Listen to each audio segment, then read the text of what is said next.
Benary charger 48 volt, এটা full charge হতে চায় না। মানে চার্জ ফুল হলে যেটা সিগন্যাল দেয়, সবুজ বাতি জ্বলে, এটা হতে চায় না, সবসময়ের জন্য চার্জ হতে থাকে।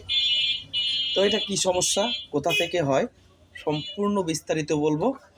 আপনারা কিন্তু ভিডিওটা কন্টিনিউ দেখতে থাকবেন। ভিডিওটা কিন্তু স্কিপ করলে একদম কিচ্ছু জানতে পারবেন না।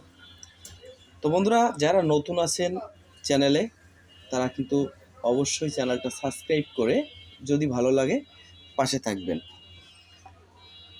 তো আমি যে 3টে কারণের কথা বলবো, 3 থেকে 4টে কারণ আছে। এই 3 থেকে 4টে কারণের ভিতরে কিন্তু আপনার এই সমস্যাটা থাকবে।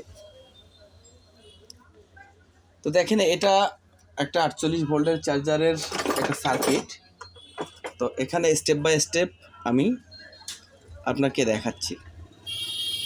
প্রথমে এই চার্জারটা আমরা উল্টো পিঠ, যেখানে সার্কিটের নিচের অংশ, এখানে তাকালে আমরা দেখতে পারবো কিছু কিছু পার্টস আছে। এখানে দেখেন, এখানে দুটো আইসি আছে। মূলত এই যে আইসিগুলো আছে, এই আইসিগুলো কিন্তু এখানে দুটো আইসি আছে। দেখেন, এই দুটো আইসি কিন্তু আমাদের চার্জিংয়ের জন্য তৈরি করা হয়েছে, মানে এখানে সেট করা হয়েছে। চার্জিং অটোকাট, চার্জিং অটোকাটের সিস্টেম, তারপরে বিভিন্ন ধরনের সিস্টেম কিন্তু এখানে। ফ্যানটা, এই যে ফ্যানটাকে ঘোরানোর জন্য কিন্তু একটা সিগন্যাল পাঠানো হয়, সেটাও কিন্তু আপনার এই আইসি থেকে পাঠানো হয়, এই আইসিটা থেকে পাঠানো হয়। তো এই দুটো আইসি কিন্তু ওই ধরনের কাজ করে।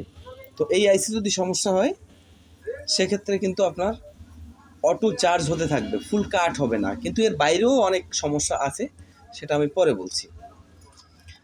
দেখেন, এবার আমরা এদিকে যাব। এদিকে কিন্তু এখানে তাকালে দেখতে পারবেন 4 পিনের, এখানে 4 পিনের একটা পার্টস দেখা যাচ্ছে, 4 পিনের অক্টো কাপলার।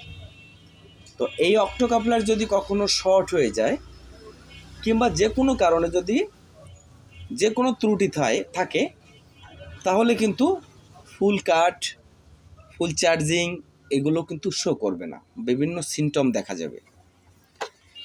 এবার এখানে দেখেন,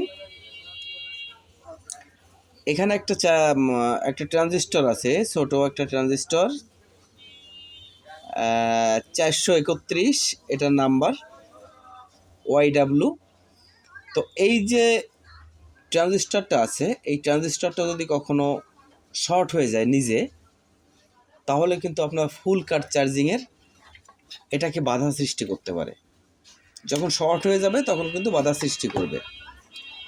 এবার দেখেন, এখানে কিন্তু কিছু কিছু জিনার ডায়েট আছে, এখানে কিছু জিনার ডায়েট ব্যবহার করা হয়েছে। এখানে 3টি জিনার ডায়েট ব্যবহার করা হয়েছে। এই 3টি জিনার ডায়েট যদি এখানে সমস্যা হয়ে থাকে, তাহলে কিন্তু আপনার চার্জিং ফুল কাট হবে না, কিংবা বিভিন্ন ধরনের সিমটম দেখা যাবে। তো এই যে কয়টা সমস্যার কথা আমি বললাম, এই কয়টা সমস্যার ভিতরে কিন্তু আপনি এই সমস্যাটা পাবেন। এবং এগুলো যদি আপনি সম্পূর্ণভাবে চেঞ্জ করে দিতে পারেন, তাহলে কিন্তু একবারে আপনার চার্জারটা কিন্তু কমপ্লিট হয়ে যাবে। তো আশা করি আমার কথাগুলো বুঝতে পেরেছেন। কিন্তু এই চার্জারটা আপনি যখন সার্ভিসিং করবেন,